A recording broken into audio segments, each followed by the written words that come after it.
안녕하십니까. 세상 읽어주는 남자 이상훈입니다. 오늘 이 시간에는 낸드 시장에 대해서 한 말씀 드리겠습니다. 이 수요 회복에 대한 기대감이 커지면서 올 한해 낸드 가격이 40%나 오를 것이란 전망이 나왔습니다.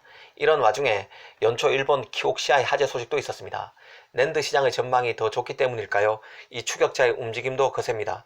일단 인텔이 주목됩니다. 지난해 3분기 인텔은 10.9%의 점유율로 SK하이닉스 점유율 9.6%를 앞지르며 5위에 올랐습니다.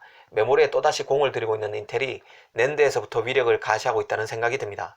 사실 오늘 더 따져보고 싶은 업체는 바로 중국의 YMTC입니다.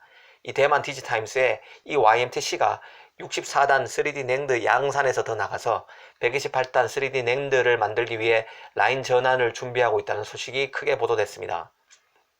예전에 낸드는 D램에 비해 기술 난이도가 낮고 기술 격차도 상대적으로 작아서 중국 업체들이 이 낸드 시장부터 진입할 수 있을 것이라고 말씀드린 적이 있습니다. 그렇다고 해도 중국 낸드 업체가 시장에서 크게 영향을 미치는 일은 없을 것이라고도 했습니다. 그 연장선에서 YMTC 얘기를 좀 더 하겠습니다. 사실 이번 뉴스는 새삼스러운 것은 아닙니다. 그간 우리는 중국 업체가 메모리를 양산했다는 소식을 자주 접해왔습니다. 그런데도 아직까지도 이런 뉴스를 들으면 자동 반사적으로 이제 중국의 추격이 본격화되고 있고 그간 중국에 추월된 다른 산업처럼 메모리도 역전될 것이라고 생각하는 이가 적지 않은 것 같습니다.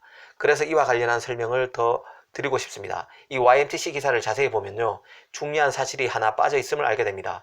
이번에 128단 3D 낸드를 만들기 위해서 라인 전환에 나서고 있다는 YMTC는 지난해 3분기부터 64단 3D 낸드를 양산해 왔습니다. 진짜 사실 여부는 알 수 없지만 뉴스상으로는 그렇습니다. 그런데 우리가 진짜 관심을 가져야 할 부분은 양산 소식뿐만이 아닙니다. 바로 YMTC가 만들었다는 64단 낸드를 실제 탑재한 제품이 나왔느냐 안 나왔느냐 이 여부입니다. 이것을 잊어서는 안 됩니다. 왜 그런지 설명을 드리겠습니다. 흔히 제품이 양산됐다고 하면 상식적으로 추론해 봤을 때 수요처가 있기 때문에 제품을 양산한다고 생각합니다. 그런데도 이 64단 낸드가 들어간 SSD나 스마트폰이 하나도 없다면 얘기가 완전히 달라집니다. 아직 YMTC가 그런데요. 이 YMTC가 만들었다는 메모리가 시장에서 아직 신뢰를 받지 못했기 때문인지 아니면 중국 메모리에 대한 시장의 신뢰도가 낮아서인지는 모르겠지만 아직도 YMTC가 양산했다는 64단 낸드를 탑재한 SSD나 스마트폰은 나오지 않고 있습니다.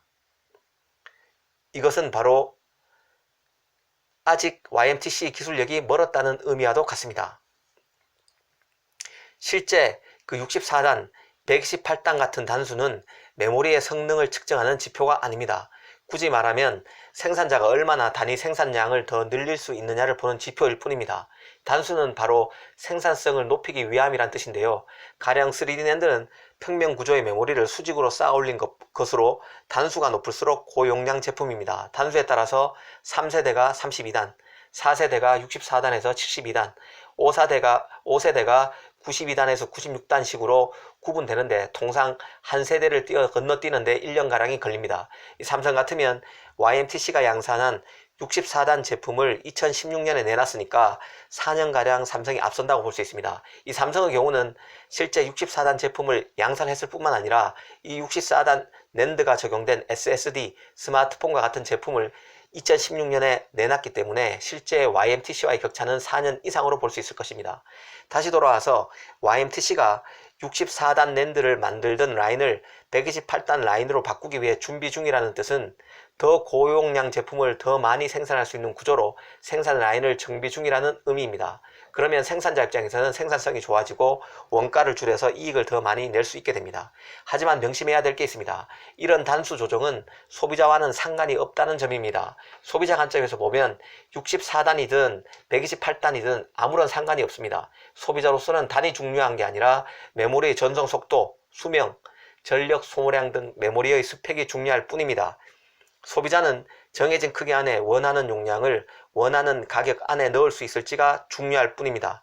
달리 말하면 이런 뉴스는 중국 반도체 기업들이 밖에서 원가 경쟁력이 없다고 평가절하하는 것보다는 원가 경쟁력이 있다는 얘기일 뿐 시장에서 경쟁력 있는 메모리를 내놓고 있다는 뜻은 아니라는 뜻입니다. YMTC로서는 이제야 64단 제품을 생산해서는 이미 128단 낸드를 만들고 있는 삼성, SK 하이닉스와는 경쟁할 수 없습니다. 그래서 생산성을 높이기 위해서 128단으로 라인을 바꾸고 있음을 알 수 있습니다. 하지만 여기서 더 나가서 이런 메모리를 탑재한 제품이 소개되지 않았다는 점에서 이 뉴스는 더 진화된, 더 나간 뉴스는 절대 아니라는 생각이 듭니다. 중국 업체들이 아무리 64단 낸드를 만들었다, 이 128단 낸드를 만들었다는 식으로 떠들어도 이 제품을 사서 탑재한 제품이 나오지 않으면 의미를 둘 수 없습니다.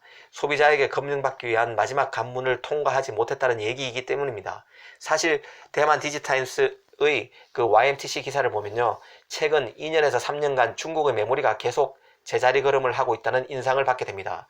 YMTC가 대용량 및 그 고밀도 스토리지 장치에 대한 강력한 수요에 대비해서 128단 3D 낸드로의 공정을 전환하고 있고, 자체 개발한 엑스태킹 칩 아키텍처를 바탕으로 지난해 2019년 64단 3D 낸드 칩의 대량 생산을 시작했다고 아무리 강조해도 이 메모리를 채용한 실제 제품이 나오지 않는 이상 한계가 있을 수밖에 없다는 뜻입니다. 이런 뉴스는 우리 중국도 메모리 기술을 개발하고 있다, 우리를 무시하지 말라는 외침 그 이상도 이하도 아닌 것 같습니다. 중국의 메모리 기술은 우리가 긴장을 하게 만드는 요인일 수는 있지만 임박한 위협 요인으로 보기는 아직 많이 모자라 보입니다. 그 일각에서는 중국 낸드 업체들의 이런 움직임을 현재 낸드 시장과 비교해 분석하기도 합니다. 키옥시아의 화재에 따른 생산 차질 등 기존 업체가 주춤하고 있는 반면 인텔 등 그 신흥 낸드 강자들은 상당히 빠른 속도로 올라오고 있고 중국도 분발하고 있다는 것입니다. 일정 부분 맞는 얘기입니다. 하지만 중국 업체의 분발이 실체가 있는 것이 되려면 그 샤오미가 됐든 오보 B4가 됐든 YMTC 낸드를 탑재한 스마트폰 SSD가 나와야 합니다. 이 강을 건너지 못하는 이상 중국 메모리는 아직 실체가 없는 개발 단계에 머물러 있다는 게 정확한 진단일 것 같습니다. 오늘 이 시간에는 YMTC의 메모리 개발 소식으로부터 중국 반도체의 현실에 대해서 다시 한번 짚어드렸습니다. 감사합니다.